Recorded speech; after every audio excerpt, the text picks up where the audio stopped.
basag na pustiso. At pwede rin itong pang-vulcanize. Dahil rubberized po ito kapag natuyo.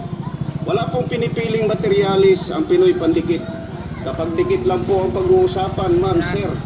Walang binatbat ang ibang pandikit dito sa Pinoy Pandikit.